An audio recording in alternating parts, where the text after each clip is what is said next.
السلام علیکم ورحمۃ اللہ وبرکاتہ.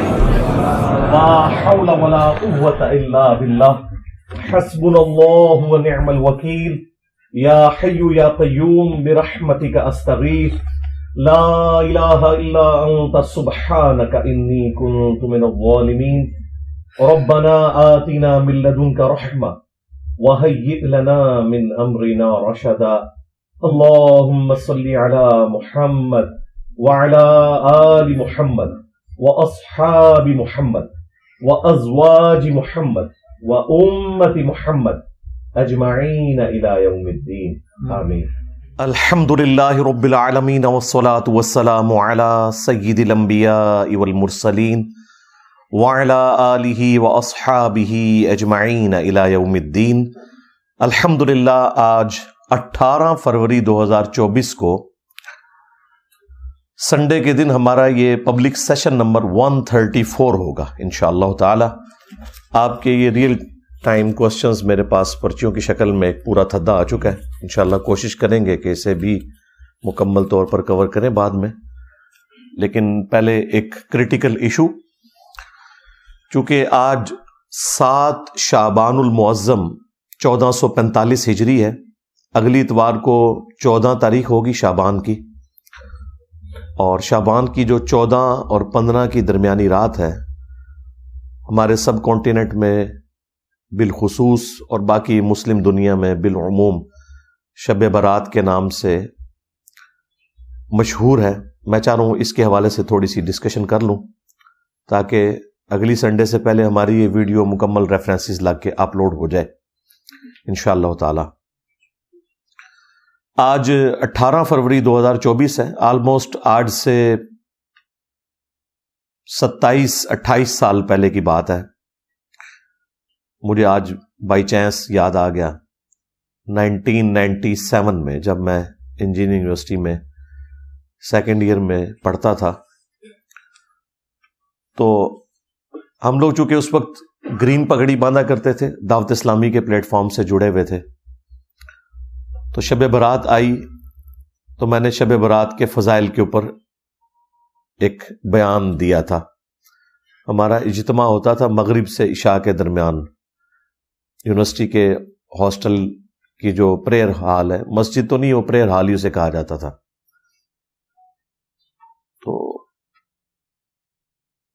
ایک وہ وقت تھا، ایک آج کا وقت ہے، زمین و آسمان کا فرق ہے. وہ الیاس قادری صاحب نے ایک پورا کتابچہ لکھا ہوا تھا شعبان سے متعلق. کچھ باتیں اس میں ٹھیک بھی تھی، لیکن جو شب برات کے حوالے سے جو ایگزیجریشن، صوفیاء کی عبادات اور پتہ نہیں کون کون سے نوافل اتنے لمبے چوڑے، تو وہ سارے ہم پڑھ کے بیان کیا کرتے تھے. بہرحال الیاس قادری صاحب اس حوالے سے تو میں سمجھتا ہوں بریلوی مکتب کے لیے نعمت ہے. انہوں نے اس مکتب فکر کو صرف رسومات سے ہٹا کر پریکٹیکل دین کی طرف لانے میں اپنی ایفرٹ پٹ کی ہے. ورنہ بریلوی مکتب میں نماز پڑھنا، داڑھی رکھنا، پگڑی باندھنا، یہ صرف علماء کا کام ہوتا تھا. عوام الناس تو صرف میلاد کے جلوسوں میں شامل ہوتی تھی. جس طرح کی بے عملی آپ کو اہل تشیع مکتب میں نظر آتی ہے، چند رسومات کا نام انہوں نے دین رکھ لیا. تو بریلوی فرقے کا بھی یہی حال تھا. الیاس قادری صاحب نے ان سے جو ہمارے عقائد میں اختلافات ہیں وہ اپنی جگہ، لیکن بہت بڑی ایفرٹ پٹ کی ہے. اور ایک اور چیز جو بڑی حیران کن ہے آپ لوگوں کے لیے، کہ اس وقت بھی جب ہم شب برات کے حوالے سے بیانات دیا کرتے تھے یا لیکچرز دیتے تھے دعوت اسلامی کے پلیٹ فارم سے، تو اس میں جو شب برات کے موقع کے اوپر یہ پٹاخے چھوڑے جاتے ہیں اور مختلف قسم کی آتش بازی کے ایونٹ پرفارم ہوتے ہیں، انہیں کنڈیم کرتے تھے. اب تو یہ آلموسٹ ختم ہی ہو چکے ہیں. ہندوؤں کے ساتھ رہ کر ہولی اور دیوالی کی رسومات کے زیر اثر مسلمانوں نے بھی اس رات کے اندر آتش بازی کا سلسلہ شروع کر دیا تھا. آج کل کی ینگ جنریشن کو اس کا آئیڈیا نہیں ہے کہ کتنی زیادہ آتش بازی ہوا کرتی تھی پچھلی صدی کے اینڈ میں. اس صدی کے سٹارٹ کے اندر یہ آہستہ آہستہ دعوت اسلامی کے زیر اثر، ظاہر ہے جب بریلوی مکتب کے بڑے لوگ جنہوں نے شب برات کی رسومات کو گود لیا ہوا تھا وہ خود ہی اعلان برات کر دیں تو پھر ایشو ایڈریس ہو جاتا ہے، ایک نیچرل چیز ہے۔ تو الیاس قادری صاحب کو یہ میں کریڈٹ دوں گا، اگر کسی ایک بندے کو کریڈٹ جاتا ہے نا بریلویوں میں، وہ الیاس قادری صاحب ہیں، کہ ان کی ایفرٹ کی وجہ سے اس زمانے میں بھی ہم لوگ جب درس و بیان کا سلسلہ کرتے تھے تو باقاعدہ آتش بازی کو کنڈیم کرتے تھے، اور پھر دعوت اسلامی چونکہ ایک تبلیغی جماعت بریلویوں کی، ان کے زیر اثر پھر یہ اتنی بات پھیلی کہ اب اس کی باقیات صرف اتنی ہے کہ مساجد کے اندر آپ کو لائٹنگ نظر آئے گی، سمپل سی، بس یہ شب برات رہ گئی ہے، یا لوگ رات کا قیام کر لیتے ہیں، صبح کے وقت سحری کا بندوبست ہوتا ہے، باقی وہ جو خرافات تھی نا اسپیسیفکلی یہ آتش بازی والی، وہ مکمل طور پہ ختم ہو چکی ہیں الحمدللہ۔ اس کے پیچھے ہماری اکانومی بھی ہے، اب لوگوں کے پاس اتنا پیسہ بھی نہیں کہ ان کاموں میں صرف کریں، یہ بھی ایک ریزن ہے۔ اور ایک تیسری ریزن بھی ہے کہ اس قسم کے جو آتش بازی کے سامان رکھنے والی دکانیں تھیں ان میں کئی دفعہ آگ لگی، اس کی وجہ سے کافی گھر ڈیمیج ہوئے، ظاہر ہے وہ بارود ہی رکھا ہوا تھا، ارد گرد کی بلڈنگز بھی گری، تو اس کی وجہ سے گورنمنٹ نے بھی تھوڑی سختی کرنا شروع کی، آہستہ آہستہ یہ معاملہ اب شادی بیاہ کے موقع کے اوپر جو آپ کو یہ چند ایک آتش بازی کے نمونے نظر آتے ہیں یا نیو ایئر کے سٹارٹ کے اوپر، بس یہی رہ گئے، ورنہ سب سے زیادہ اگر آتش بازی ہوتی تھی نا، میں 90s کی بات کر رہا ہوں جب ہم لوگ ینگ ایج میں تھے، خیر ابھی بھی ہم جوان ہیں الحمدللہ، تو اس وقت اتنی زیادہ یہ ہوتی تھی، اور خود ہم بھی اس میں شامل تھے، انار چھوڑنا، اس طرح وہ ایک ڈزی بنائی ہوئی ہوتی تھی، اس میں وہ فاسفورس تھوڑا ڈال کے دھڑل کر کے مارتے تھے، اور یعنی مغرب کے بعد سے یہ طوفان بدتمیزی شروع ہو جاتا تھا۔ خیر پھر جب دعوت اسلامی کے ساتھ اٹیچمنٹ ہو گئی، پھر آہستہ آہستہ ان چیزوں سے توبہ کی اور اسے کنڈیم کرنا شروع کیا۔ اب بہرحال یہ کافی حد تک ایشو ایڈریس ہو چکا ہے، اب صرف وہ رسومات جو دین کے نام کے اوپر اس میں جاری ہیں ان کے بارے میں میرا موقف ذرا ڈھیلا ہے، میں اتنا سخت نہیں ہوں۔ اس کی وجہ یہ ہے کہ کافی کمزور روایتیں ہیں جو اس کو سپورٹیو ہیں، میں اس معاملے میں اتنی سختی نہیں لیتا جتنی باقی لوگ لیتے ہیں۔ بہرحال صوفیاء نے شب برات کے نام کے اوپر جو عجیب و غریب قسم کی عبادات اور لمبے چوڑے نوافل بتائے، ان کی تو کوئی اصل نہیں ہے، جو تھوڑا بہت ملتا ہے وہ میں انشاءاللہ بتا دوں گا آپ کو۔ اہل سنت کے ہاں تو یہ شب برات منائی جاتی ہے چھٹکارے کی رات، برات عربی زبان میں کہتے ہیں چھٹکارے کی رات، 14 اور 15 شعبان کی درمیانی رات، اور 15 شعبان کا روزہ رکھا جاتا ہے۔ اہل تشیع کے ہاں بھی آپ کو اس رات دیگیں کھڑکتی ہوئی سنائی دیں گی۔ ویسے تو آپ اہل تشیع کی مساجد کے باہر سے گزریں تو تقریباً ہر ہفتے کوئی نہ کوئی دیگ کھڑک رہی ہوتی ہے، کوئی نہ کوئی ایکٹیویٹی، کبھی کسی امام کی ولادت کا دن آ جاتا ہے، کبھی کسی امام کی شہادت کا دن آ جاتا ہے۔ وہ بس شیطان کے ہتھے چڑھ چکے ہیں، انہوں نے اس قسم کی رسومات کو دین کا نام دے دیا ہے، نہ کوئی نماز کے ساتھ لینا دینا، نہ کوئی روزوں کے ساتھ لینا دینا، بس محرم کے موقع کے اوپر چند ایک ایکٹیویٹیز، ان میں سے بھی اکثر بدعت ہی ہیں جو دین میں داخل کر دی ہیں دین کے نام کے اوپر، اور باقی پورا سال یہ جو مختلف ان کی تاریخیں چلتی رہتی ہیں۔ تو عین اس رات میں بھی وہ ایک ایکٹیویٹی پرفارم کر رہے ہوتے ہیں، اسے وہ شعبانیہ کا نام دیتے ہیں۔ عام لوگوں کو تو ظاہر نہیں پتا، اہل سنت کو بھی نہیں پتا کہ وہ شب برات نہیں منا رہے ہوتے۔ اس رات امام محمد مہدی ابن حسن العسکری، جو ہمارے نزدیک امام مہدی قرب قیامت میں آئیں گے، ان کے نزدیک پیدا ہو کر وہ غیابت میں جا چکے ہیں، ان کی ولادت کی رات ہے، وہ 14 اور 15 کی درمیانی رات شعبان المعظم کی۔ تو وہ ان کی ولادت کی رات کے طور پر وہ لائٹنگ اور وہ دیگیں اور وہ باقی سارے معاملات کر رہے ہوتے ہیں۔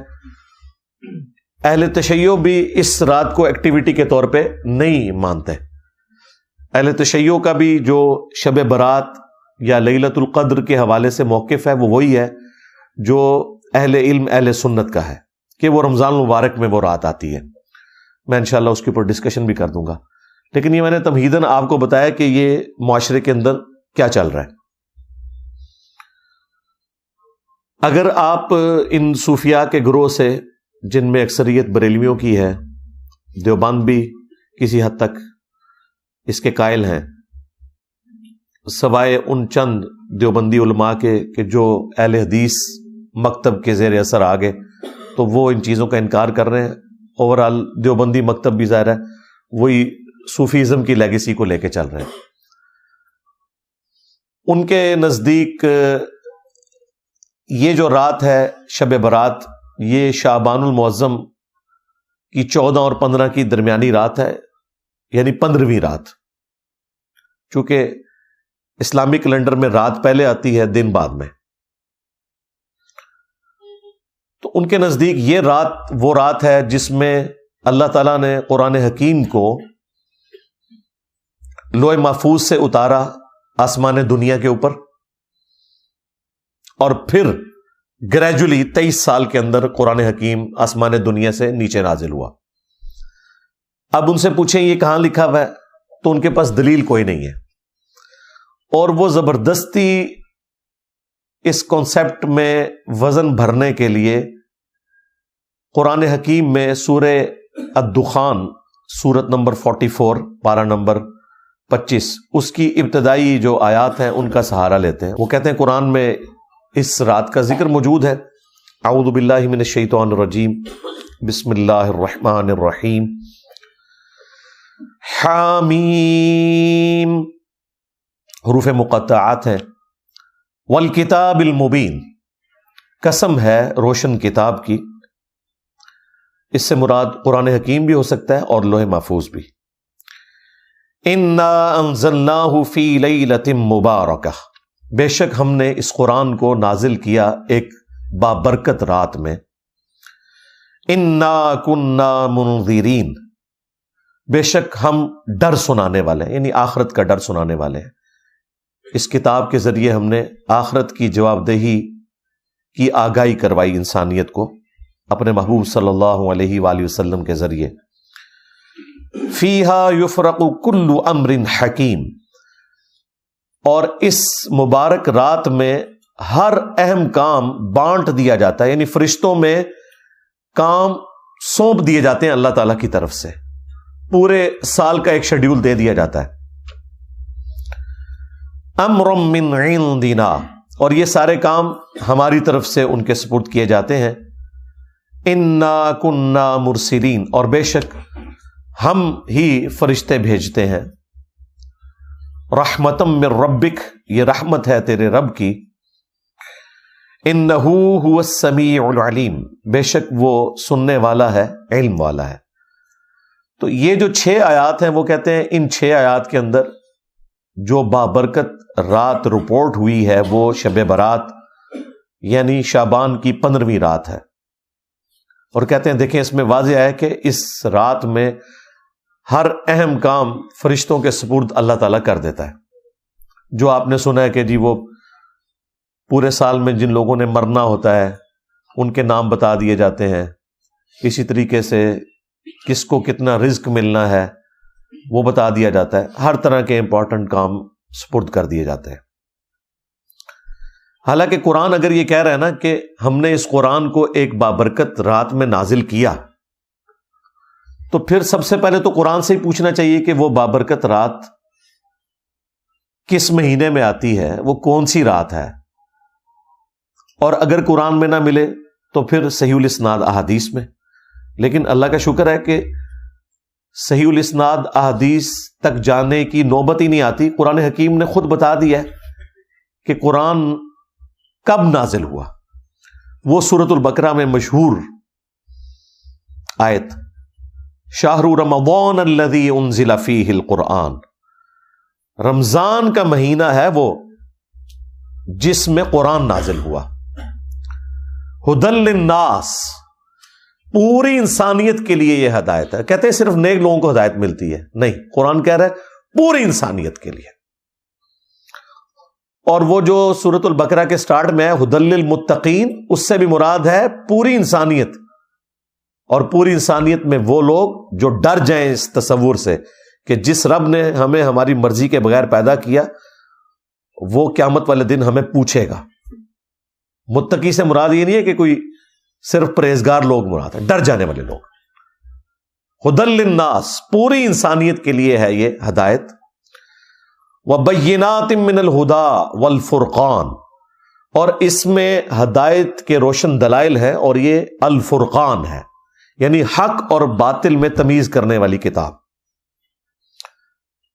اور یہ الفرقان کی صفت صحیح بخاری میں ہمارے محبوب امام کائنات سید الاولین والآخرین شفیع المذنبین رحمت للعالمین سیدنا و مولانا امام اعظم محمد رسول اللہ صلی اللہ علیہ وآلہ وسلم کے لیے بھی رپورٹ ہوئی۔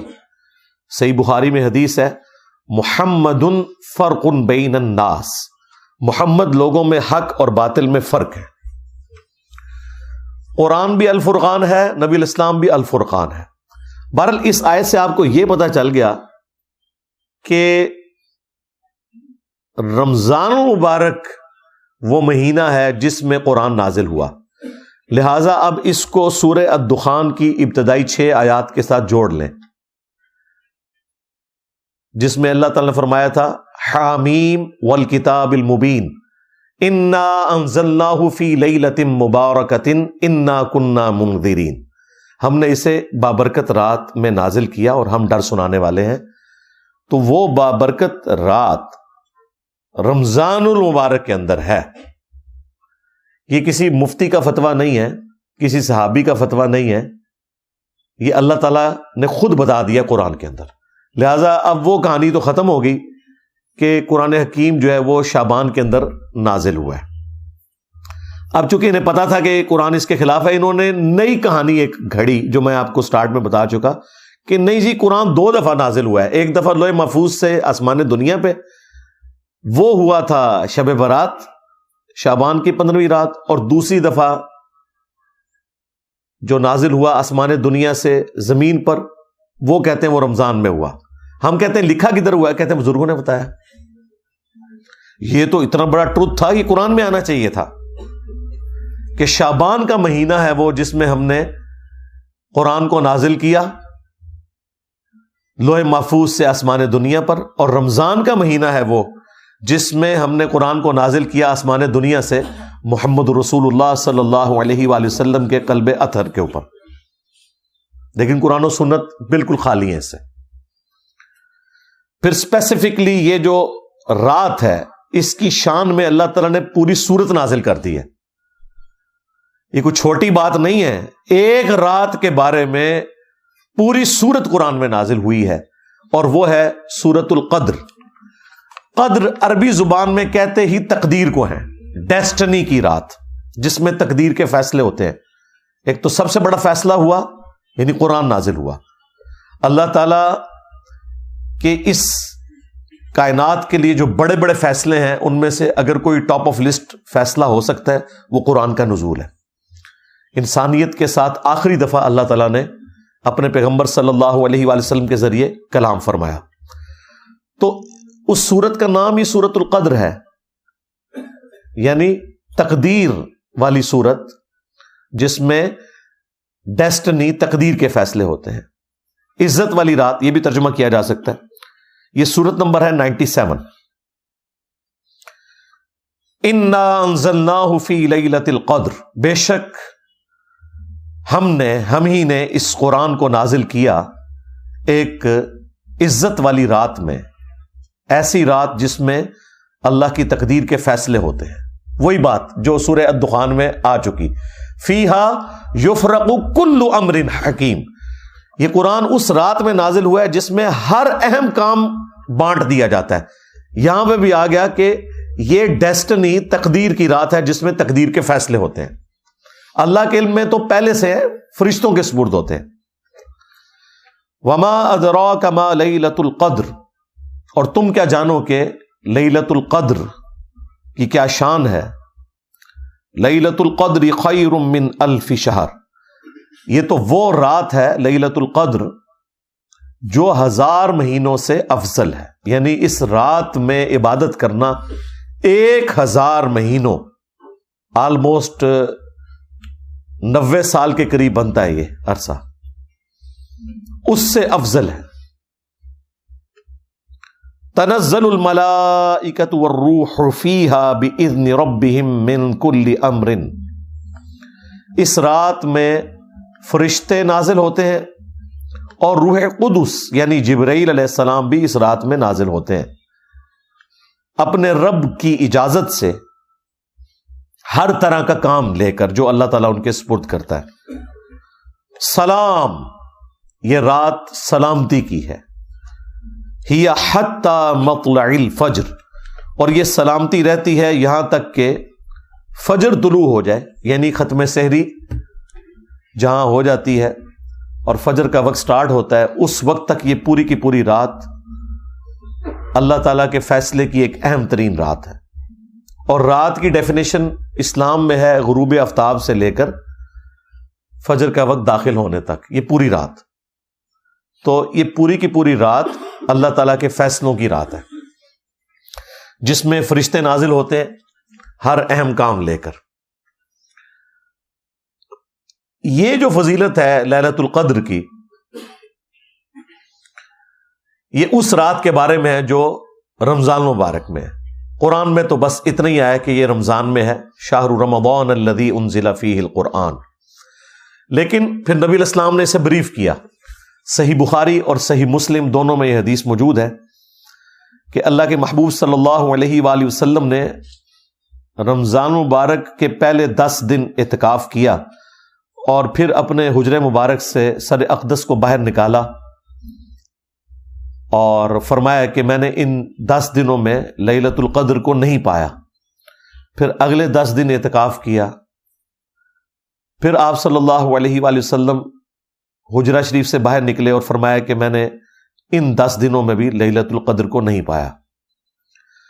اور پھر آپ علیہ السلام نے فرمایا کہ مجھے اللہ تعالیٰ نے بتایا کہ یہ رمضان مبارک کے آخری عشرے یعنی آخری جو 10 دن ہیں ان کی طاق راتوں میں سے کوئی رات ہے. 21ویں بھی ہو سکتی ہے، 23ویں بھی، 25ویں بھی، 27ویں بھی اور 29ویں بھی. یعنی یہ آخری جو 5 طاق راتیں ہیں ان میں سے کوئی ایک رات ہے. نبی علیہ السلام کو وحی کے ذریعے بتایا گیا.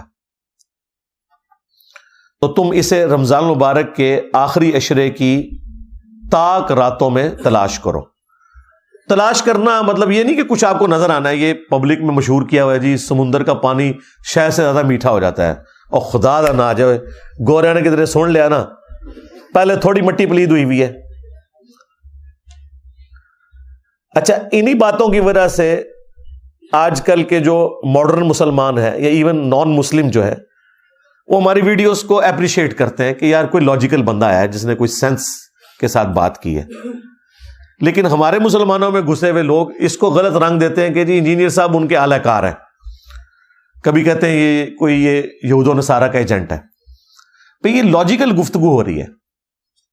اس سے زیادہ سخت الفاظ میں اہل حدیث مکتب کے لوگ کرتے تھے، لیکن ان کے فرقے سے ان کو نقصان نہیں ہوا. نقصان تو ہوا ہے ہماری دعوت حق سے جو نبی علیہ السلام کی مبارک دعوت حق ہے، اس لیے انہیں تکلیف ہو رہی ہے. ہمارا تو ایک نعرہ ان کو لے ڈوبا ہے. کون سا؟ میرے نبی سا ہے ہی کوئی نہیں، تیرے بابے تھے شے ہی کوئی نہیں. تو اس کی وجہ سے پھر وہ سارا غصہ میرے اوپر نکالتے ہیں. تو شکر کریں کہ گوروں کو اردو نہیں آتی اور آپ کو انگریزی نہیں آتی. ہاں، انہوں نے سمندر کے کنارے کھڑے ہو جانا ہے اور انہوں نے آپ کو 5 راتوں کا ڈیٹا نہیں دینا، رمضان کی 30 راتوں کا ڈیٹا دینا ہے کہ جی یہ جناب ہم نے یہ سیمپل لے رہے ہیں تو بتائیں اس میں کون سا شہد سے زیادہ میٹھا ہے. جی درخت سارے سجدے میں گر پڑتے ہیں. انہوں نے کہنا نہیں لے جی ہم نے CCTV کیمرے لگائے ہوئے ہیں. انسان کو تو نیند بھی آ جاتی ہے، اونگ بھی آ جاتی ہے. کتا بھی رات کو سو سکتا ہے، CCTV کیمرہ تو نہیں سوتا. تو کہیں گے دسو کیوں ہے؟ تو یہ کہانیاں سنانی بند کریں. ایون نبی علیہ السلام کے زمانے میں بھی جب شب قدر آئی ہے نا، صحابہ کو نہیں پتا چلا. آپ کو خواب دکھائی گئی تھی، اور ظاہر ہے نبی کا خواب وہی الہی ہوتا ہے. آپ نے فرمایا کہ وہ رات ایسی رات ہوگی کہ جس صبح میں فجر کی نماز پڑھوں گا تو میرے ماتھے پر کیچڑ کا نشان ہوگا. صحابہ کرام کہتے ہیں وہ 21ویں رات جب فجر کے وقت نبی علیہ السلام نے نماز پڑھائی تو اس رات کافی بارش ہوئی تھی، مسجد نبوی کا چھت ٹپک رہا تھا، اور چونکہ آپ نیکڈ زمین کے اوپر ہی نماز پڑھا کرتے تھے، تو جب آپ نماز کے بعد ہماری طرف متوجہ ہوئے تو ہم نے کیچڑ کا نشان آپ کے ماتھے پہ دیکھا، تو ہم نے کہا اچھا یہ رات تھی. یار اگر صحابہ کا یہ سٹیٹس ہے کہ انہیں صبح پتہ چلتا ہے، تو یہ جو کہانیاں کرواتے ہیں کہ جی وہ رات کو ہمیں پتہ چل جائے گا یہ نشانی ظاہر ہوگی، کوئی نشانی نہیں ظاہر ہوگی بھائی. اور یہ فکس بھی نہیں ہے، یہ بھی ذہن میں رکھیے گا. نبی علیہ السلام کے مبارک زمانے میں 21ویں رات آئی، یہ 23ویں بھی ہو سکتی ہے. اہل تشیع زیادہ زور دیتے ہیں 23ویں کے اوپر، لیکن وہ بھی مانتے ہیں کہ 21ویں بھی ہو سکتی ہے. کچھ صحابہ کرام صحیح مسلم میں آتا ہے وہ 27ویں کو مانتے تھے. تو یہ ویری کرتی ہے. یہ اللہ تعالیٰ نے بیسیکلی شب قدر کی ایک سیلیبریشن رکھی ہوئی ہے.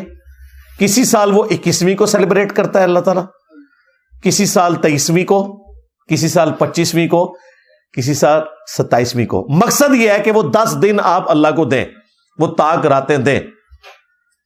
جو بخاری مسلم میں آتا ہے کہ جب آخری عشرہ شروع ہوتا تھا نبی علیہ السلام خود بھی رات کو جاگتے تھے اور اپنے گھر والوں کو بھی جگاتے تھے کہ وہ رات کو عبادت کریں. ان راتوں کو زندہ کرنا مقصد ہے، اور وہ بخاری مسلم میں حدیث ہے. نبی علیہ السلام نے فرمایا جس نے ایمان اور احتساب کے ساتھ شب قدر کا قیام کیا اللہ تعالیٰ اس کے پچھلے سارے گناہوں کو معاف فرما دے گا. ہاں، تو وہ فضیلت بیسیکلی حاصل کرنی ہے آپ نے قیام کر کے. شب قدر اگر آپ کو مل گئی، یعنی وہ اللہ کے علم میں کون سی ہے، تو یقیناً اگر آپ آخری طاق راتوں میں قیام کرتے ہیں آپ کو مل گئی، کوئی نشانی نہیں ظاہر ہونی. اور یہاں تو چاند کا بھی جھگڑا رہتا ہے. بہتر یہ ہے کہ آپ آخری 10 کے 10 دن ہی کریں، بلکہ پورا رمضان اہتمام کریں کہ رات کا قیام کریں. اور وہ بھی بخاری مسلم میں اسی حدیث میں ہی آتا ہے کہ جس نے ایمان اور احتساب کے ساتھ رمضان کا قیام کیا اس کے بھی پچھلے سارے گناہ معاف، اور جس نے ایمان اور احتساب کے ساتھ رمضان کے روزے رکھے اس کے بھی پچھلے سارے گناہ معاف. یہ تینوں باتیں شب قدر، قیام اللیل اور رمضان کے بارے میں ایک ہی حدیث میں.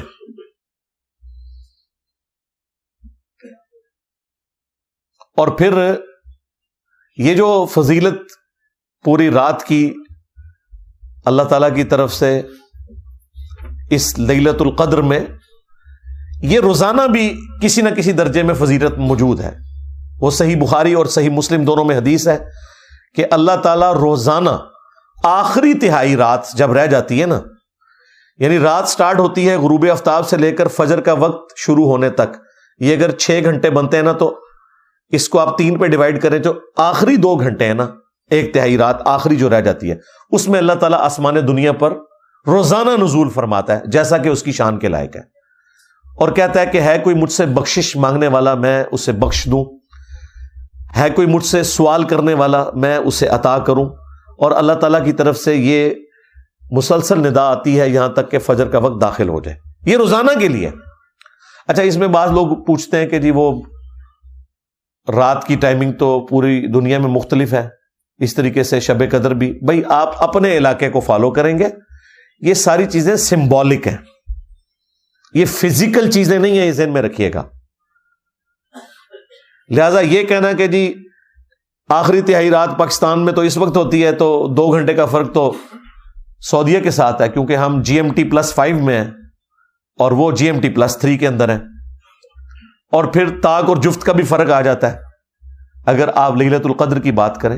ان چکروں میں آپ نے نہیں پڑھنا، ان کا کوئی لینا دینا نہیں اس کے ساتھ، کیونکہ یہ ساری کی ساری چیزیں اللہ تعالیٰ کے ڈیوائن پلان کا حصہ ہے. اس کا فزیکل ورلڈ سے کوئی تعلق نہیں ہے سوائے اس کے کہ ہم نے رسپانس کرنا ہے. باقی اللہ تعالیٰ آسمان دنیا پر نزول فرماتا ہے، اس کی کوئی تمثیل بیان کر سکتا ہے؟ مجھے بتائیں. لیس کمثلہ شیء وہو السمیع البصیر. اللہ کی مثل کوئی شے نہیں ہے اور وہ سننے والا دیکھنے والا ہے. اس کی مثال تو کوئی نہیں بیان کر سکتا. اس کے جو اصل معنی ہے وہ اللہ کے علم میں. ہمارے لیے یہ ہے کہ وہ دعاؤں کی قبولیت کا وقت ہے. That's all. باقی ہم نے تو اس کے بھی شارٹ کٹ رکھے ہوئے ہیں. صحیح مسلم میں حدیث ہے, سیدنا عثمان رضی اللہ تعالیٰ عنہ علیہ السلام نے روایت کی ہے. وہ کہتے ہیں کہ اللہ کے محبوب صلی اللہ علیہ وآلہ وسلم نے فرمایا, جس نے عشاء کی نماز جماعت سے پڑھی اسے اللہ تعالیٰ آدھی رات کا قیام کرنے کا ثواب دے دے گا, اور پھر اگر اس نے صبح فجر بھی جماعت سے پڑھ لی تو پوری رات کے قیام کا ثواب. یعنی اگر آپ رمضان المبارک میں عشاء اور فجر جماعت سے پڑھ لیں, اس حال میں کہ آپ کی کوئی رکعت فوت نہیں ہونی چاہیے, یہ ذہن میں رکھیے گا. جماعت سے مراد نہیں کہ اتحیات ہی جا کے مل جاؤ اینڈ تے, نہ, رکعت نہیں فوت ہونی چاہیے. شریعت میں جماعت ملنا ہے, رکعت فوت نہ ہو. اور رمضان میں یار کوئی مشکل کام نہیں ہے. فجر زیادہ مشکل ہوتی ہے, وہ تو ساری کے وقت ویسے ہی لوگ اٹھے ہوئے ہوتے ہیں. ایک مسجد سے جماعت رہ جائے دوسری میں چلے جائیں, آپس میں بھی ٹائمنگ کا فرق ہوتا ہے. تو یہ شارٹ کٹ ہے صحیح مسلم میں کہ جو رات کو عشاء اور صبح فجر پڑھ لے جماعت کے ساتھ, پوری رات کے قیام کا اسے ثواب مل جائے گا. یہ شارٹ کٹس جو ہیں وہ ہمارے جیسے جو کمزور لوگ ہیں ان کے لیے بہت بڑی نعمت ہے. اور یہ شارٹ کٹس اسپیشلی اللہ تعالیٰ نے اپنے محبوب صلی اللہ علیہ وآلہ وسلم کے ذریعے ہمیں اس لیے دیے کہ کوئی بہانہ باقی نہ رہے. اسی طرح کا ایک شارٹ کٹ صحیح مسلم میں رپورٹ ہوا ہے. نبی علیہ السلام فجر کی نماز سے پہلے گھر سے نکلے اور پھر نماز پڑھ کے اشراق تک بیٹھ کے نوافل پڑھ کے کافی دیر بعد جب گھر آئے تو آپ نے دیکھا کہ آپ کی بیوی سیدہ جویریہ سلام اللہ علیہا وہ مصلی پہ ہی بیٹھی ہوئی ہیں. نبی علیہ السلام نے فرمایا تم صبح سے بیٹھی ہوئی ہو, یعنی کم از کم 3 گھنٹے تو ہو گئے تھے ان کو بیٹھے ہوئے, اور میں نے گھر آنے کے بعد 4 کلمات صرف 3 دفعہ پڑھے اور مجھے تم سے زیادہ ثواب مل گیا. سبحان اللہ وبحمدہ عدد خلقہ ورضا نفسہ وزینت عرشہ ومداد کلماتہ. یہ 4 کلمات سبحان اللہ وبحمدہ تو کامن ہے نا, عدد خلقہ ورضا نفسہ وزینت عرشہ ومداد کلماتہ, ان کو آپ نے 3 دفعہ پڑھنا ہے. وہ ہم نے صبح شام کے اذکار میں بھی یہ ذکر ڈالا ہوا ہے. تو مجھے اس سے زیادہ ثواب مل گیا جو تمہیں ملا ہے. اب اس کی قدر جو مجھے ہے نا وہ شاید آپ میں سے بہت کم لوگوں کو ہو. میرے لیے تو سیکورٹی ایشوز کی وجہ سے مسجد میں اشراق تک بیٹھنا آلموسٹ امپاسبل ہو چکا ہے. حالانکہ یہ سنت بھی ہے. صحیح مسلم میں آتا ہے کہ نبی علیہ السلام تو فجر سے لے کر سورج بلند ہونے تک مسجد میں بیٹھے رہتے, اور اس دوران صحابہ کرام کہتے ہیں کہ ہم آپس میں ایک دوسرے کو اپنے زمانے جاہلیت کے واقعات سنایا کرتے تھے. اور اس میں الفاظ ہیں کہ مجلس کرتے تھے نبی علیہ السلام. یہ مجلس کا ورڈ اس میں موجود ہے, اسی کی وجہ سے ہم نے مجالس کا نام رکھا. اور پھر ہم زمانے جاہلیت کے جب واقعات سناتے اور اس میں ہم اپنی ان حرکتوں کا ذکر کرتے تو خود اپنے اوپر ہنسا کرتے تھے کہ یار ہم کس قسم کے تھے. کبھی کہیں نذرانہ چڑھا رہے ہیں بتوں کے اوپر جا کے, اپنے ہاتھوں کے تراشے ہوئے بت, یعنی وہی ریپلیکا یہاں پہ بھی آپ کو نظر آتا ہے. تو نبی علیہ السلام بھی ہمارے ساتھ مسکراتے تھے جب ہم آپس میں مسکراتے تھے نا کہ یار ہم کتنے جاہل لوگ تھے. تو نبی علیہ السلام بھی محظوظ ہوتے تھے اس مجلس میں بیٹھ کے. تو یہ فجر سے لے کر اشراق تک مسجد میں بیٹھنا یہ بہت بڑی نعمت ہے. لیکن اس کے ایکویلنٹ ایک شارٹ کٹ میں نے آپ کو بتا دیا کہ نبی علیہ السلام نے فرمایا کہ یہ 4 کلمات پڑھ لو 3 دفعہ, سبحان اللہ وبحمدہ عدد خلقہ ورضا نفسہ وزینت عرشہ ومداد کلماتہ, تو تمہیں اس سے بڑھ کر ثواب مل جائے گا. ایک اور شارٹ کٹ صحیح مسلم میں, اور یہ حدیث صرف مسلم میں نہیں ہے, یہ ترمذی میں, ابو داؤد میں, سنن نسائی میں, ابن ماجہ میں, یعنی جو اہل سنت کی مین سٹریم کی 6 کتابیں ہیں, بخاری کو چھوڑ کے باقی 5 کتابوں میں یہ حدیث موجود ہے, اور مشکات میں تو ظاہر ہے موجود ہے کہ جو شخص رمضان المبارک کے روزے رکھے اس کے بعد شوال کے مہینے میں 6 روزے رکھ لے, اسے پوری زندگی کے روزے رکھنے کا ثواب ملے گا اگر اس کی یہ روٹین رہی پورے سال کے روزے کا. 6 روزے صرف, اور وہ آپ نے پورے مہینے میں کسی بھی وقت رکھنا ہے. یہ جو پبلک میں مشہور ہے نہیں جی ایک فوراً بعد رکھ لینا چاہیے, باقی بے شک بعد میں جس طریقے سے مرضی, جب مرضی رکھیں, اس مہینے کے اندر آپ نے 6 روزے پورے کرنے. بہتر تو ویسے یہ ہے کہ آپ ساتھ ہی رکھ لیں عید کے فوراً بعد, کیونکہ روٹین بنی ہوتی ہے اور وہ رکھنے آسان ہو جاتے ہیں. بعد میں جب تھوڑا سا وقت گزر جائے نا 1-1.5 ہفتہ, پھر مشکل ہو جاتے ہیں. تو یہ شوال کے 6 روزے ایک شارٹ کٹ ہے پورے سال کے روزوں کا ثواب. اس طرح کے شارٹ کٹس جو ہیں ان سے نفع اٹھانا چاہیے. اور یہ شارٹ کٹس احادیث میں اس لیے رپورٹ ہوئے کہ ہر شخص کو اللہ تعالیٰ نے ایک جیسے حالات و واقعات نہیں دینے. سرکمسٹانسز ڈفرنٹ ہو سکتے ہیں کسی بندے کے, تو وہ شخص بھی محروم نہ رہ جائے. اعمال تو موجود ہیں. دیکھیں لوگ کہتے ہیں کہ زیادہ علم حاصل کریں گے تو مشکل میں پڑ جائیں گے, زیادہ علم حاصل کریں تو آپ کو دین میں آسانیاں پتہ چل جائیں گی, مشکل میں کہاں سے پڑیں گے. تو یہ کتنی بڑی آسانی ہے کہ آپ اتنا بڑی فضیلت والا کام مختصر سے عمل سے کر لیں اور آپ کو بھی اتنا ہی ثواب مل جائے. اسی طریقے سے صحیح مسلم میں حدیث ہے, تم میں سے کسی کے اندر یہ استطاعت ہے کہ وہ تہائی قرآن پڑھ لے رات میں. صحابہ نے کہا کہ اس کی کون قدرت رکھے گا. آپ صلی اللہ علیہ وآلہ وسلم نے فرمایا کہ سورہ اخلاص پڑھ لو, تہائی قرآن کے برابر ہے, یعنی اس کا ثواب. قل هو اللہ احد اللہ الصمد لم یلد ولم یولد ولم یکن لہ کفوا احد. 1/3 قرآن کے برابر ایک دفعہ یہ سورت پڑھنے کا ثواب ہے. اور دیکھیں صحابہ کہہ رہے ہیں کہ یہ کس میں قدرت ہو سکتی ہے کہ رات میں 1/3 قرآن پڑھیں. یہ آپ کو کہتے ہیں ہمارے بزرگ 8 قرآن روزانہ پڑھتے تھے. صحابہ کرام تو 1 قرآن سے بھی عاجز ہیں. تو یہ یعنی بابوں کا دین ہے اور یہ کتابوں کا دین ہے. باقی جو شب برات کے حوالے سے ایک مشہور ترین حدیث پیش کی جاتی ہے وہ بھی میں ڈسکس کر لیتا ہوں. وہ جامع ترمذی میں ہے, سنن ابن ماجہ میں ہے, مشکات کے اندر بھی موجود ہے.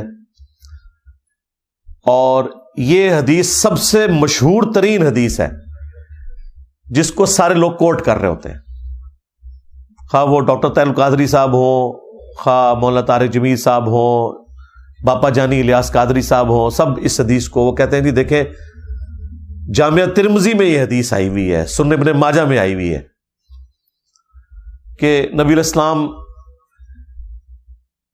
ایک رات بقیع غرقد قبرستان میں چلے گئے اور سیدہ عائشہ آپ کے پیچھے چلی گئی کہ آپ علیہ السلام اچانک اٹھ کے کہاں چلے گئے. تو نبی علیہ السلام نے فرمایا کہ عائشہ تم نے گمان کیا کہ اللہ کے رسول تمہارے ساتھ کوئی خیانت کریں گے, یعنی میں کسی اور بیوی کے پاس نہیں گیا, میں تو اس رات بقیع غرقد قبرستان آیا ہوں. اور یہ آج 14 اور 15 کی جو درمیانی رات ہے شعبان المعظم کی, یہ ایسی رات ہے جس میں اللہ تعالی بنی کلب جو ایک قبیلہ تھا عرب کا بہت بڑا, اس کی بکریوں کے بالوں سے بھی زیادہ لوگوں کی مغفرت کرتا ہے. تو میں اہل بقی کے لیے دعا کرنے آیا. اچھا یہ حدیث وہ بیان کر کے کہتے ہیں یہ مغفرت کی رات ہے. اس حدیث کے ساتھ خود لکھا ہوا ہے امام ترمذی نے کہ یہ حدیث منقطع ہے, یعنی راویوں کی ملاقات ہی نہیں ہے آپس میں. پھر تدلیس کا بھی ایشو ہے اس میں.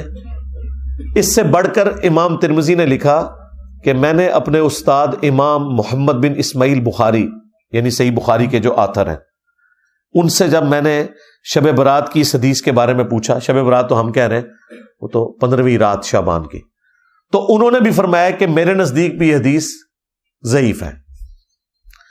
اچھا امام ترمذی نے 7 باقاعدہ کامنٹس کیے ہوئے ہیں اس کے اوپر. اس سے بڑھ کر مشکات والوں نے جب یہ حدیث ترمذی سے لی تو انہوں نے بھی 7 امام بخاری کے کامنٹس نقل کیے جو امام ترمذی نے ان کے حوالے سے بیان کیے. اب مجھے بتایا اس کے بعد کوئی گنجائش رہتی تھی, لیکن دیکھ لیں ڈھٹائی ہے. ڈاکٹر طاہر القادری صاحب بھی وہ پڑھ رہے ہیں اور کہہ رہے ہیں ترمذی پڑھ رہا ہوں, ترمذی اگے بھی پڑھو نا سرکار. بس حدیث بیان کر کے نا جو اگلا حصہ تھا نا کہ جو امام ترمذی نے لکھا کہ یہ روایت درست نہیں ہے, امام بخاری بھی اسے صحیح نہیں سمجھتے, اس میں راویوں کی ملاقات ہی نہیں, منقطع ہے, وہ انہوں نے آنکھوں سے پڑھی، زبان سے نہیں پڑھی، بس اس کے بعد کتاب بند کر دی. یعنی وَأَنْتُمْ تَعْلَمُونَ، وہ جانتے تھے کہ اس میں کیا لکھا ہوا ہے، بس بیان کر دیا ڈٹائی کے ساتھ. اسی طریقے سے ایک اور حدیث پیش کی جاتی ہے سنن ابن ماجہ سے، وہ بھی مشکات میں بھی موجود ہے، کہ نبی علیہ السلام نے فرمایا کہ اس مہینے میں نامہ اعمال اللہ کے حضور پیش ہوتے ہیں، رات کا قیام کرو اور دن کا روزہ رکھو. حالانکہ اس میں کذاب راوی ہے، یہ گھڑی ہوئی روایت ہے، ضعیف بھی نہیں، گھڑی ہوئی روایت، ڈٹائی کے ساتھ بیان کرتے ہیں. اور یہ رات جو ہے وہ فجر کا وقت شروع ہونے تک اللہ تعالیٰ کی طرف سے خاص رحمت کی رات ہے، فرشتے نازل ہوتے ہیں، وہی جو لیلۃ القدر کے بارے میں ہے. اور وہ تو میں نے آپ کو بتایا کہ روزانہ کے لیے بھی فضیلت ہے بخاری مسلم میں، کہ آخری تہائی رات جب رہ جاتی ہے تو اللہ تعالیٰ آسمان دنیا پہ نزول فرماتا ہے، جیسا کہ اس کی شان کے لائق ہے، اس کی مثال نہیں بیان ہو سکتی. اور کہتا ہے کوئی مجھ سے مانگنے والا میں اسے عطا کروں، ہے کوئی بخشش مانگنے والا کہ میں اسے بخش دوں، حتیٰ کہ فجر کا وقت داخل ہو جائے. یہ روزانہ کے لیے اللہ تعالیٰ کی طرف سے ایک اسپیشل آفر ہے پوری انسانیت کے لیے کہ وہ حق قبول کر لیں. ایک اور روایت ہے سنن ابن ماجہ میں، جسے ضعیف جمع ضعیف کا فارمولہ لگا کے شیخ البانی نے حسن درجے میں ڈکلیئر کر دیا، جس کی وجہ سے آج کل بعض اہل حدیث بھی شب برات کو اتنا ماننا شروع ہو گئے شیخ البانی کی وجہ سے، کہ اس رات اللہ تبارک و تعالی مخلوق کی طرف متوجہ ہوتا ہے اور سوائے دو طرح کے لوگوں کے سب کی مغفرت فرما دیتا ہے، ایک جو شرک کرنے والا ہے اور دوسرا جو اپنے مسلمان بھائی کے بارے میں دل میں کینہ رکھنے والا ہے. لیکن یہ روایت بھی کمزور ہے اور یہ باقی روایتوں سے بھی زیادہ کمزور روایت ہے. اس میں دو مجہول راوی ہیں ان نون، اور دو مدلس راوی ہیں جو عن سے روایت کر رہے ہیں. اور امام مسلم نے صحیح مسلم کے مقدمے میں لکھا ہوا ہے کہ مدلس کی عن والی روایت سما کی تصریح کے بغیر ضعیف تصور کی جائے گی. 4 سکم ہیں اس روایت کے اندر، اس کے باوجود شیخ البانی نے چونکہ اسے حسن لکھ دیا، اور وہ حسن لکھ رہی ہے ضعیف جمع ضعیف، وہ آج بریلوی بھی کوٹ کرتے ہیں، دیوبندی بھی، اور بعض اہل حدیث بھی کوٹ کرتے ہیں. اور جو شیخ البانی کی اس تحکیم کے ساتھ ایگری نہیں کرتے اہل حدیث، ان کی بھی جرت نہیں ہے کہ وہ شیخ البانی کا رد کریں کہ یار انہوں نے اس کے اوپر جو حکم لگایا وہ ٹھیک نہیں لگایا. میں آپ کو مزے کی بات بتاؤں، آلموسٹ کوئی 13-14 سال پہلے کی بات ہے، نئے جب ہم اہل حدیث کی طرف آئے تو اس وقت بڑا جوش بھی تھا. تو میں I-10 کی مسجد میں، دارالاسلام نام کی ایک مسجد ہے گرین بیلٹ کے اوپر I-10-2 میں، وہاں جمعہ میں نے پڑھا تو وہ شب برات کے حوالے سے گرج رہے تھے بریلویوں کے اوپر نا، وہاں کے جو عالم صاحب تھے. تو میں نے پرچی پہ نا انہیں کاغذ پہ لکھ کے بھیجا کہ آپ کے جو روحانی ابا جان ہے نا شیخ ناصر الدین البانی، جو محدث اعظم سعودی ہیں، 99 میں ڈیتھ ہوئی، ویسے البانیہ سے تھے، سعودیہ میں سیٹل ہوئے، آج بھی اکثر جو علماء عرب ہیں وہ ان کے اسٹوڈنٹ ہیں. تو انہوں نے تو اس روایت کو حسن ڈکلیئر کیا ہوا ہے، تو مہربانی کریں ان کا رد بھی ساتھ ہی کر دیں، کیونکہ یہ تختہ مشق بنے میں آپ لوگ ان کی وجہ سے. اچھا، انہوں نے پرچی بھی پڑھی اور ان کو پتہ بھی تھا، وہ بڑے محقق عالم تھے جو وہاں جمعہ پڑھاتے ہیں، گول کر گئے جی پرچی. بعد میں نے ان کو ملا، اب وہ ڈرے ہوئے تھے، ان کو پتا تھا میں تو مطلب نیا اس طرف گیا ہوا تھا، تو آپ پتہ نئے بندے میں جوش ہی کتنا ہوتا ہے. میں نے کہا یہ کیا آپ نے کیا؟ انہوں نے کہا جی کیوں آپ نے ہماری پبلک کو بھی ہمارے خلاف کرنا ہے؟ پہلے ہم دوسروں کے ساتھ پنگا لیے ہوئے ہیں، ادھر ہم اپنے کے خلاف بھی پنگا لے لیں گے تو ادھر تو وہ کہیں گے جی اپنے بزرگوں کو ہی رگڑ رہے ہیں. یہ وجہ ہے میرے بھائی لوگ حق قبول نہیں کرتے. کہتے نہیں قادیانی کیوں نہیں مانتے؟ بھائی جب تم چشتی دجال اور تھانوی دجال کا جھوٹا دفاع کرو گے یا ان کے دفاع کرنے والے علماء کا جھوٹا دفاع کرو گے تو بھائی تم قادیانیوں کو کیسے اسلام کی دعوت دے سکتے ہو؟ ہمارے اس پلیٹ فارم کی برکت سے الحمدللہ درجنوں قادیانیوں نے اسلام قبول کیا ود فیملی، وہ مجھے بتاتے ہیں آ کے، لیکن میں نے آج تک کسی کو ساتھ بٹھا کے ویڈیو نہیں کبھی ریکارڈ کروائی. ان کے پاس کوئی ایک بندہ آ جائے نا تو سارے فرقوں میں اسے گھماتے ہیں اور چندہ اکٹھا کرتے ہیں. کیونکہ ان کا مقصد چندہ اکٹھا کرنا ہے. ختم نبوت کے اوپر جتنا چندہ ملتا ہے اور کسی کام پہ نہیں ملتا. اسی لیے دیکھیں دنیا کا جو فارغ ترین انسان ہے نا, وہ بھی یہ کہتا ہے میں ختم نبوت پہ کام کر رہا ہوں. یہ حق خطیب کو دیکھ لینا, میں ختم نبوت, یہ ان کا طریقہ واردات ہے. اچھا, اب اقرار اس کی غلط حرکتوں سے اسے روکنے گیا ہے تو وہ کہہ رہا ہے یہ مجھے ختم نبوت پہ کام کرنے سے روک رہے ہیں. دیکھ لو, تو یہ ختم نبوت کے پیچھے چھپتے ہیں, حالانکہ ختم نبوت کے اوپر یہ ڈاکہ مار رہے ہیں. جس کاز کو یہ نقصان پہنچا رہے ہیں اس کے پیچھے چھپ رہے ہیں. تو یہ ان کا اسکیپ روٹ ہے. خیر وہ عالم صاحب نے خیر اگلے جمعے میں بھی اس کو بیان نہیں کیا. تو یہ روایت بھائی اس میں 4 سکم ہیں, 2 مجہول راوی ہیں, 2 مدلس ہیں, عن سے روایت کر رہے ہیں. اور شیخ زبیر لزئی صاحب نے اس حدیث پہ حکم جب لگایا نا, مشکات میں بھی یہ حدیث آئی ہے, تو انہوں نے فٹ نوٹ پہ لکھا کہ یہ روایت تو اندھیروں میں ڈوبی ہوئی روایت ہے, دور دور تک اس میں تو روشنی کی کوئی کرن بھی باقی نہیں ہے. کیونکہ وہ بیسیکلی شیخ البانی پہ ٹونٹ کر رہے تھے کہ تم نے حسن کہاں سے بنا دیا, یہ تو ضعیف سے بھی کوئی آگے درجے کی چیز ہے, تم نے حسن کیسے بنا دیا. تو شیخ زبیر لزئی رحمہ اللہ ہمارے استاد, انہوں نے باقاعدہ اس کے اوپر تحقیم کی اور انہوں نے باقاعدہ ایک پورا مضمون لکھا تھا جو ان کے مقالات کی پہلی جلد میں چھپا ہوا ہے, جس میں جتنی بھی روایتیں اس حوالے سے ہیں نا وہ انہوں نے ڈسکس کر کے ایک ایک کے اوپر حکم لگایا اور بتایا کہ بھئی صحیح بات کتنی تھی اور یہ بعد میں یہ بات کس نے ایڈ کر دی ہوئی ہے. اسی طریقے سے ایک اور روایت مشکات کے اندر آئی ہے شعب الایمان امام بیہقی کی کتاب کے ریفرنس سے کہ اس رات میں اللہ تعالیٰ کے فرشتے نازل ہوتے ہیں, یہ رات فجر کا وقت داخل ہونے تک جو سلامتی والی رات ہے, اس میں نامہ اعمال اللہ کے حضور پیش ہوتے ہیں, دن کا روزہ رکھو, اور اس طرح کے مختلف الفاظ.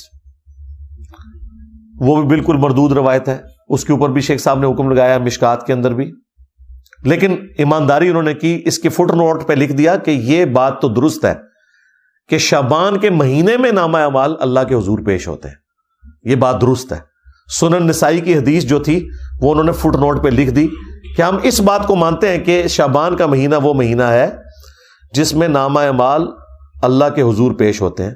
وہ پوری حدیث یوں ہے کہ اسامہ ابن زید رضی اللہ تعالیٰ عنہ کہتے ہیں کہ نبی الاسلام سے ہم نے پوچھا کہ آپ شعبان کے مہینے میں اتنے روزے رکھتے ہیں کہ اتنے نفلی روزے آپ کسی اور مہینے میں نہیں رکھتے, تو اس کی وجہ کیا ہے؟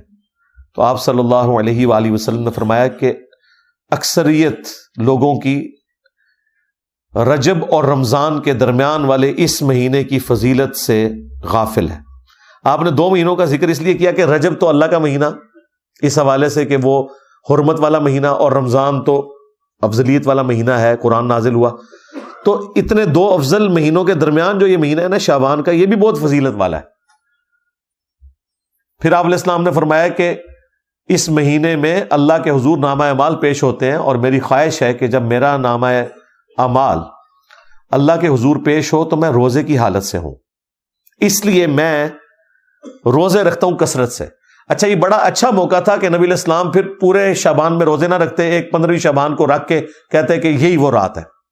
یہ بھی اس بات کا ثبوت ہے کہ وہ اس طرح کی رات والا معاملہ کوئی نہیں. البتہ ایک روایت شعب الایمان امام بیہقی کی کتاب میں ہی ہے صحیح سند کے ساتھ, اور وہ ایک تابعی کا قول ہے. شام کے ایک تابعی تھے مکحول رحمہ اللہ, مشہور تابعی ہیں, لیکن یہ اس حوالے سے بھی مشہور ہے کہ اس قسم کی ساری عجیب و غریب روایتیں بھی انہوں نے بیان کی ہوئی ہیں. مرسل روایت ہے, کسی صحابی کا ذکر نہیں کیا انہوں نے, اور صحیح مسلم کے مقدمے میں موجود ہے کہ تابعی کی مرسل کوئی شے نہیں ہے جب تک وہ صحابی کو مینشن نہ کرے, کیونکہ کنفرم نہیں نا کہ اس نے روایت کہاں سے سنی ہے. اگر صحابی سے سنی ہوتی تو بیان کر دیتے, بل وہ ان کا اپنا قول ہے انہی الفاظ کے ساتھ جو سنن ابن ماجہ میں وہ ضعیف روایت تھی کہ اس رات اللہ تعالیٰ سب کی مغفرت کر دیتا ہے سوائے شرک کرنے والے کے اور کینہ پرور شخص کے. تو یہ روایت سندن تو درست ہے لیکن صرف تابعی کا قول ہے, اس لیے یہ بھی کوئی اس حوالے سے حجت نہیں ہے. لیکن وہ بات اپنی جگہ درست ہے جو میں نے بتائی کہ سنن نسائی میں واضح حدیث ہے کہ نبی علیہ السلام اس مہینے میں کثرت سے روزے رکھتے تھے کیونکہ آپ علیہ السلام نے فرمایا کہ نامہ اعمال اللہ کے حضور پیش ہوتے ہیں اس مہینے کے اندر. بلکہ صحیح بخاری اور صحیح مسلم دونوں میں موجود ہے کہ نبی صلی اللہ علیہ وآلہ وسلم رمضان کے بعد سب سے زیادہ روزے جس مہینے میں رکھتے تھے وہ شعبان کا مہینہ ہوتا تھا. تو شعبان کے مہینے کے روزوں کی فضیلت اپنی جگہ ہے. حتیٰ کہ بخاری اور مسلم دونوں میں حدیث ہے، اما عائشہ سلام اللہ علیہا کہتی ہیں کہ میرے جو رمضان میں مخصوص ایام کے روزے چھوٹ جاتے تھے تو میں ان کی قضا اگلے شعبان میں دیتی تھی، کیونکہ شعبان میں نبی علیہ السلام جو ہے وہ کثرت سے روزے رکھتے تھے. بیسیکلی انہوں نے کوڈ ورڈ میں بات کی، وہ جو حدیث ہے نا بخاری مسلم میں کہ کوئی بھی بیوی اپنے خاوند کی مرضی کے بغیر روزہ نہیں رکھ سکتی. یعنی اس میں امپلائڈ ہے کہ خاوند اپنی بیوی کے ساتھ جو ازدواجی تعلق ہے وہ دن کے وقت بھی قائم کر سکتا ہے. تو اما عائشہ جو کہہ رہی ہے نا کہ میں روزے شعبان میں رکھتی تھی رمضان کے قضا کیے ہوئے، کیونکہ نبی علیہ السلام نے روزہ رکھا ہوتا تھا. یعنی اب امپلائڈ تھا کہ مجھے اب اجازت کی ضرورت نہیں ہے، نبی علیہ السلام خود روزے سے، تو میں اپنے روزوں کی قضا دے لیتی تھی. حتیٰ کہ صحیح مسلم میں یہاں تک الفاظ ہے کہ نبی صلی اللہ علیہ وآلہ وسلم شعبان کا پورا مہینہ روزہ رکھا کرتے تھے. یہ بھی حدیث موجود ہے. یعنی کوئی اکا دکا چھوٹ گیا، ادروائز آپ کی روٹین تھی کہ پورا شعبان آپ روزہ رکھا کرتے تھے، رمضان بھی اور شعبان بھی. پھر صحیح مسلم میں یہ حدیث ہے، نبی صلی اللہ علیہ وآلہ وسلم ہر پیر کو اور ہر جمعرات کو بھی روزہ رکھا کرتے تھے. اور ترمذی میں تو الفاظ ہیں یہ اس لیے میں رکھتا ہوں کہ نامہ اعمال ہر پیر اور جمعرات کو اللہ کے حضور پیش ہوتے ہیں، میری خواہش ہے کہ میں روزے کی حالت سے ہوں. ایک اور حدیث بھی ہے مسلم میں کہ نبی علیہ السلام پیر کا روزہ اس لیے رکھتے تھے، فیہ ولدت وفیہ انزل علیہ، کہ اس دن میں پیدا ہوا، اس دن مجھ پہ پہلی دفعہ وحی نازل ہوئی. وہ بھی ہے ایک پیر اور جمعرات والی بھی ہے کہ نامہ اعمال اللہ تعالیٰ کے حضور پیش ہو. تو اب دیکھ لیں، نامہ اعمال شعبان کے مہینے میں بھی پیش ہوتے ہیں، نامہ اعمال پیر اور جمعرات کو بھی پیش ہوتے ہیں. یعنی شعبان کے مہینے میں جو سال پورے کا ریکارڈ اللہ کے پاس جاتا ہے، پورے ہفتے کا ریکارڈ جو ہے وہ پیر اور جمعرات کو، اور روزانہ بھی ہوتا ہے. جو بخاری مسلم میں حدیث ہے کہ فرشتے فجر اور عصر کے وقت ڈیوٹیاں اپنی بدلتے ہیں. فجر والے فرشتے جب عصر کے وقت واپس جاتے ہیں، اللہ تعالیٰ سب کچھ جانتا ہے، اس کے باوجود پوچھتا ہے کہ میرے بندوں کو کس حال میں پایا. تو وہ کہتے ہیں کہ گئے تھے تو فجر پڑھ رہے تھے، آئے تھے تو عصر پڑھ رہے تھے. اس طرح عصر والے جب فجر کے وقت واپس جاتے ہیں وہ کہتے ہیں جب ہم گئے تھے عصر پڑھ رہے تھے، وہ جب واپس آئے تو فجر پڑھ رہے تھے. فرشتے بھی انسانوں کی خدمت میں لگائے ہوئے اللہ تعالیٰ نے. اللہ تعالیٰ نے انسانوں کو سب سے زیادہ سیریس لیا ہوا ہے اس کائنات میں، اور انسانوں نے سب سے زیادہ نان سیریس اپنے رب کو لیا ہوا ہے. یہ کتنی خطرناک بات ہے. اللہ کے نزدیک سب سے زیادہ سیریس مخلوق انسان ہے، فرشتے اس کی خدمت میں لگے ہوئے. تو نامہ اعمال پیر اور جمعرات کو بھی ہر ہفتے، پھر سال کے بعد بھی شعبان کے مہینے میں، اور روزانہ بھی فجر اور عصر کے وقت. یعنی یہ میں نے آپ کو وہ ساری روٹین بتا دی جو اللہ تعالیٰ کے حضور پیشی ہوتی ہے. تو نبی علیہ السلام اس لیے روزوں کا اہتمام شعبان میں زیادہ کیا کرتے تھے. یعنی آپ کے 11 روزے تو کنفرم ہوتے تھے ہر مہینے کے، 8 تو آپ کر لیں پیر اور جمعرات، 4 دفعہ سوموار کا دن آتا ہے، 4 دفعہ جمعرات کا دن، 8 روزے یہ، اور 3 ایام بیز کے، 13 14 اور 15. جب خوب روشن ہوتا ہے نا چاند، ایام بیز اسے کہتے ہیں. 3 یعنی چاند جب گول ہونے کے روزے ہیں. یہ نبی اسلام کی روٹین میں تھے. ایون سنن نسائی میں یہاں تک آیا کہ نبی الاسلام سفر میں بھی یہ روزے رکھا کرتے تھے ایام 20 کے. ویسے آپ نے اجازت دی ہوئی ہے، صحیح مسلم میں حدیث ہے کہ جو شخص مہینے میں 3 روزے رکھ لے وہ اسی طریقے سے ہے گویا اس نے ہمیشہ کے روزے رکھے، اور اس میں کوئی قید نہیں کہ آپ نے کب رکھنے، 3 روزے مہینے میں. اور اس کا بھی آسان ورژن میں نے آپ کو بتا دیا ہے کہ شوال کے 6 روزے رکھ لیں، وہ بھی صحیح مسلم میں ہے رمضان کے بعد، تو وہ بھی پوری زندگی کے روزے ہیں، ہر مہینے بھی 3 رکھنے کی ضرورت نہیں، لیکن اگر وہ رکھنا چاہتا ہے بہت اچھی بات ہے۔ بخاری مسلم میں حدیث ہے، ابو ہریرہ رضی اللہ تعالی عنہ کہتے ہیں کہ نبی علیہ السلام نے مجھے 3 نصیحتیں کی تھی۔ نمبر 1، مہینے میں 3 روزے ضرور رکھنا، کوئی سے 3 دن، بہتر ہے اس میں ایام 20، 13، 14، 15۔ نمبر 2، اشراق کی نماز، اشراق کہہ لیں، چاشت کہہ لیں، دوحہ کہہ لیں، یہ سارے ایک ہی نماز، اوابین بھی اسی کا آیا ہے، صحیح مسلم میں اوابین کا لفظ بھی آیا اس نماز کے لیے جو سورج بلند ہونے کے بعد پڑھی جاتی ہے۔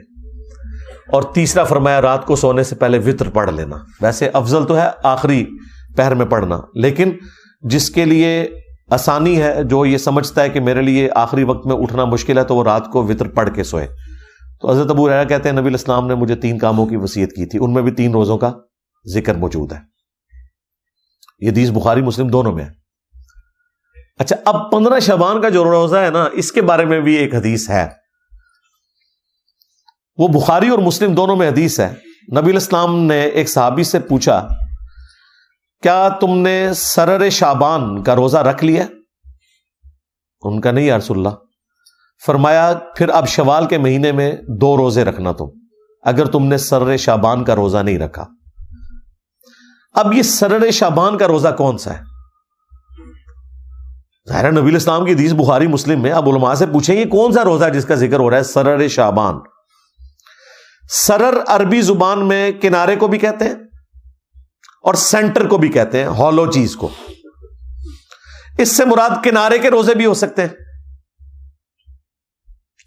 لیکن وہ تو بخاری مسلم میں حدیث ہے کہ نبی علیہ السلام نے فرمایا کوئی بھی شخص جب رمضان شروع ہونے میں 2 دن رہ جائیں تو وہ روزہ نہ رکھے، یعنی وہ رمضان کو پروٹوکول دے کہ رمضان سے پھر روزے سٹارٹ کرے، سوائے اس شخص کے کہ جو پورا مہینہ روزے رکھ رہا ہو، اس کے لیے آپ علیہ السلام نے اجازت دی۔ اسی طریقے سے جامع ترمذی میں حدیث ہے کہ نبی علیہ السلام نے فرمایا کہ جب نصف شعبان گزر جائے تو کوئی شخص روزہ نہ رکھے۔ تو اس سے یہ بھی پتہ چل گیا کہ وہ آخری سرا بھی نہیں ہو سکتا، آخری 15 دن بھی نہیں ہو سکتے۔ تو یہ سرر شعبان کیا ہے؟ تو صحیح مسلم میں ایک اور حدیث ہے، اتنی حدیث تو بخاری مسلم دونوں میں تھی کہ سرر شعبان کا روزہ رکھو۔ مسلم میں امام مسلم میں ایک اور حدیث لے کے آئے، اس میں پتہ کیا الفاظ ہے کہ نبی علیہ السلام نے فرمایا اس مہینے کے سرہ کا روزہ رکھا ہے تم نے، ناف کا، سرہ کہتے ہیں ناف کو۔ اب ناف آلموسٹ جسم کے سینٹر میں ہوتی ہے، تو جو میں کہہ رہا تھا سرر کا ترجمہ کنارہ بھی بن سکتا ہے اور سینٹر بھی۔ مسلم شریف میں واضح الفاظ ہیں سرہ، ناف، نیول انگلش میں ہم کہتے ہیں، اس کا روزہ۔ تو یہ جو ناف کا روزہ ہے یہ 15 شعبان کا روزہ ہی بنتا ہے۔ اور عموماً تو میں نے آپ کو کئی احادیث بتا دی ایام 20 کے روزوں سے متعلق کہ نبی علیہ السلام تو 13، 14، 15 خواہ وہ شعبان کی ہو، خواہ وہ شوال کی ہو یا اور کسی مہینے کی، یہ 3 روزے تو آپ نے رکھنے تھے اور وہ آپ کی روٹین تھی، خاص سفر ہو حضر ہو۔ 15 شعبان کا روزہ ویسے بھی عمومی سنت میں بھی آتا ہے، لیکن اسپیسیفکلی بخاری مسلم کی جو احادیث ہیں اس پہ گواہ ہیں کہ سرر شعبان یا سرہ کا روزہ 15 شعبان کا نبی علیہ السلام نے تلقین فرمایا کہ یہ رکھنا ہے، یہ 15 شعبان کا روزہ بنتا ہے۔ اس روزے کا شب برات کے روزے سے کوئی تعلق نہیں ہے، ان 2 چیزوں کو مکس نہیں آپ نے کرنا۔ جس طرح وہ آیت ادھر سے اٹھاتے ہیں، حدیث ادھر سے اٹھاتے ہیں، پھر اس کو جوڑ کے رزلٹ نکالتے ہیں، اور دونوں طرف پھر ایکسٹریم رویے ہیں۔ جب ہم اہل حدیث کو قائل کرتے ہیں، حالانکہ خود انہوں نے ترجمے کیے ہوئے ہیں، وہ کہتے ہیں نہیں نہیں اس سے تو پھر بریلوی 15 شعبان کا روزہ نکال لیں گے۔ بھئی ان کو چھوڑیں، آپ اپنی بات کریں۔ وہ تو کل کو آپ پھر مسلم کی حدیث کا انکار کر دیں گے کہ نبی علیہ السلام نے اپنی پیدائش کی خوشی میں روزہ رکھا کہ جی وہ بریلوی کہیں گے جی میلاد منانا ثابت ہو گیا، تو ثابت ہے نا یار، اس میں کون سا مسئلہ ہے؟ جو قرآن و سنت میں آیا اس کو مانو اور جتنا آیا مانو۔ بریلوی بھی یہ نہ کریں کہ وہ سرر شعبان یا سرہ کا روزہ لے کے تو وہ کہیں جی شب برات کا روزہ ثابت ہو گیا۔ بھئی اس طرح کرنے سے روزے نہیں ثابت ہوتے۔ جتنی بات ہے ہم اس کو مانتے ہیں، ایکسپٹ کرتے ہیں اور پوری ایمانداری کے ساتھ اسے پبلک کے سامنے رکھتے ہیں۔ لہذا اگلی اتوار اور